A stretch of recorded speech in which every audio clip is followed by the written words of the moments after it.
Well, let's kick off, as ever, with the Sunday morning papers. I'm delighted to be joined by the editor of the Jewish Chronicle, Jake Wallis Simons. Jake, thanks for coming in, because I know you've had a very busy night covering for your own newspaper what's been happening in Israel. I found it interesting, obviously, that most of the newspapers changed up. What I found interesting was the Sun on Sunday changed up its front page to cover this missile blitz, as it describes it. So this is a story that sort of transcends the broadsheets, it transcends the foreign pages. You've written a really interesting opinion piece for us, the Sunday Telegraph, where you're basically accusing Biden of appeasement on Iran. And, I mean, I don't think you're being alarmist, but you are sort of raising the spectre of this escalating in something very, very difficult for the Western world. That's right. I mean, the path that led us here really was one of American appeasement. Ever since Joe Biden took over in the White House, he spent his time with regard to Iran trying to get them back into a nuclear deal, which was what Donald Trump pulled America out of in 2018, I think it was, because it really wasn't working very well. And during that time of appeasement, he basically ignored his own sanctions to Iran, releasing $16 billion of frozen sanctions money into the Iranian coffers, partly as part of this ridiculous hostage deal where he got 5 Americans for a sum of $6 billion, which is $1.2 billion per head. I mean, it's quite a lot of money in incentivising further hostage-taking.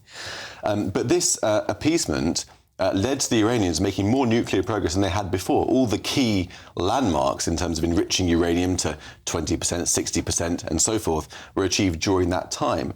And the message that the Iranians received was, OK, we can push the envelope further and further and further. And the Iranian approach really is like grandmother's footsteps, that you sort of, when the back is turned, you take a few steps and you stop when the person turns back. But the Americans have never really brought themselves to turn around fiercely and stop them, to bring that sort of that deterrence to play.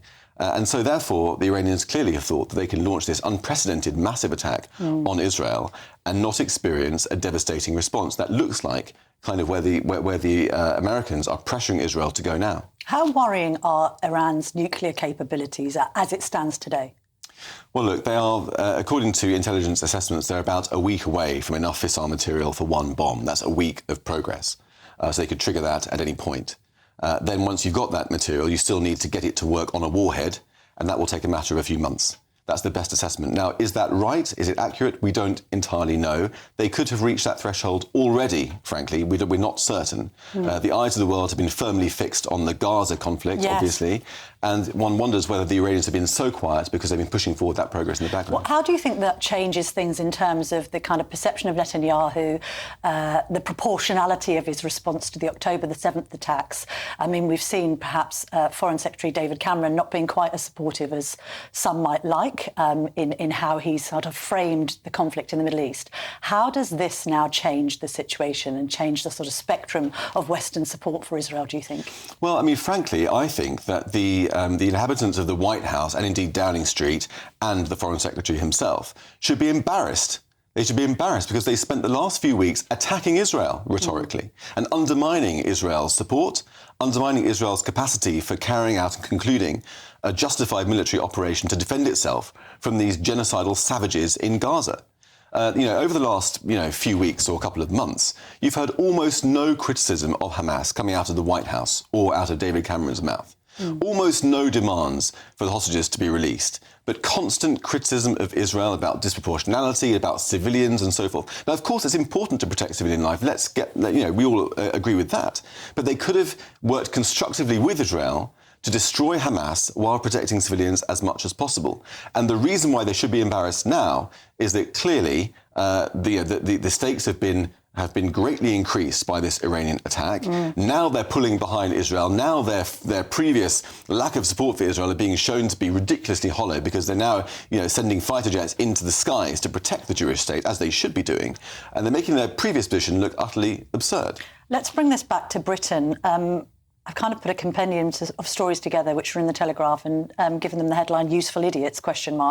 I mean, we read that a BBC Arabic presenter tells a show guest he should apologise for his Israeli sympathy, We've got anti-Hamas protesters defeating police bans. Obviously, we know that there are more marches that have taken place in the capital yesterday. We've got a pro-Palestinian activist making a throat-cut gesture at Israeli group.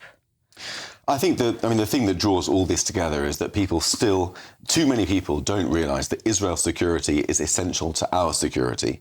Because a scenario of world war that would drag us into conflict is very easy to consider. For example, if the Iranian attack were to continue, and if Israel were forced to respond and the Americans were forced to respond as well, that would be a moment where China, for example, would seek to attack Taiwan, splitting American forces and causing us as well to send assets into the Indo-Pacific. At that point, Putin could seize the opportunity to attack Estonia or Moldova and indeed launch missiles at London, because we've been the primary supporter of Ukraine. That's easy to imagine. And suddenly we find ourselves in a situation where missiles are raining down on London.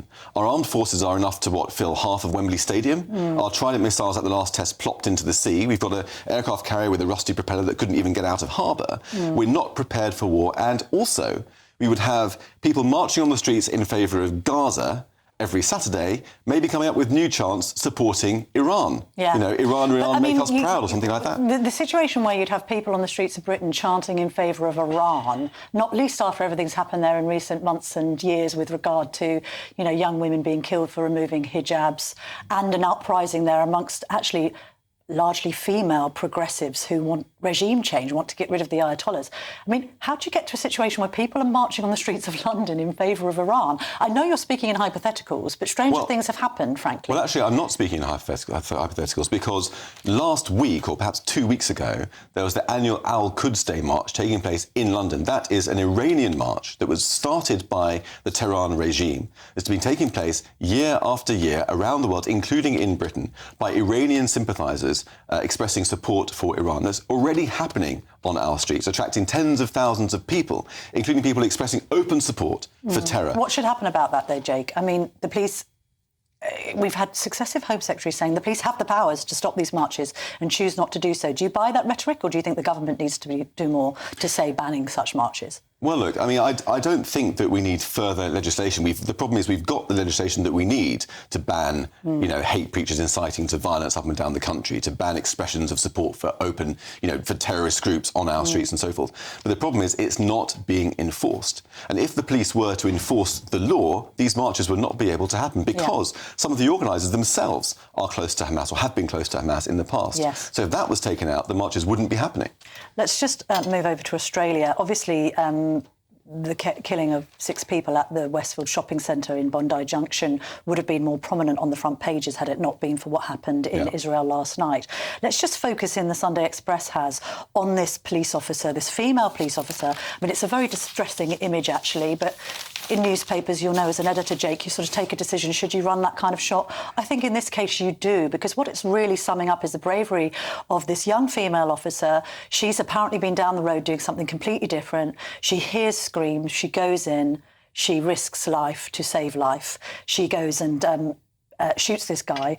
It does beg the question, I think this was not a terror attack, this was a man clearly with mental health issues. However, the vulnerability of shopping centres per se is always something that's personally worried me. I've got children, they want to go to shopping centres. Anyone can stroll in and out of them. And it's the thing about shopping centres, particularly like Westfield, is they can be home at that point to hundreds, if not thousands of people who I think are quite vulnerable. Begs the question perhaps about whether we should be arming our police in this country. Obviously, this copper was able to respond so quickly and so effectively because she carried a weapon. Yeah, look, she was an example of the best of Australian society and the best of the West, I think. And it reminded me a little bit of the siege in Nairobi of the shopping centre there, if you remember, in 2013, when an off-duty SAS officer, Christian Craighead, went in by himself and rescued countless lives. So yes, extraordinary heroism. Total absence of cowardice, which is something that cannot be said of our political classes. Actually, I haven't given this lady's name. Let's just name this lady. Amy Scott. Amy Scott. Amy Scott. Who I think must be in line for some sort of recognition of her bravery, because it's just extraordinary. And shot this man, stopped him, and then tried to help him with medical attention, which was the right thing to do. It just shows that compassion alongside CPR on the guy that was basically unleashed this reign of abject terror on ordinary people going about their business. And of course, our hearts go out to the families of the victims in all this. A young mum, a baby in hospital. It's just a beggar's belief, really. Let's move on to a final domestic story, because it has again dominated the papers. Labour hoped this story would go away, Jake, didn't they? And yet we've got yet more testimony suggesting that Angela Rayner has lied about this two-home situation. She once bragged, I think, of being Prescott in a skirt, and we've gone from 2 Jags to 2 homes, Rayner. Is her position tenable as Shadow Deputy PM, do you think, after all this? Well, I think she's become a liability, hasn't she? I mean, Labour has positioned itself as the clean party, the Tory sleaze, all the kind of Partygate stuff, pointing fingers at Boris, and she was one of the main finger pointers, I think, and that she was in a hotly contested field in that Often calling role. for others to resign. You must resign, publish your tax return, and all calling the Tories scum memorably. Yeah. And now it seems that chickens have come home to roost, and she has become a liability to her Although own she's very party. useful to Keir Starmer, because she does keep the left of the party quite happy, and therefore it's going to be a void that he'll have to fill, and then you have to ask yourself, who's he going to fill it with?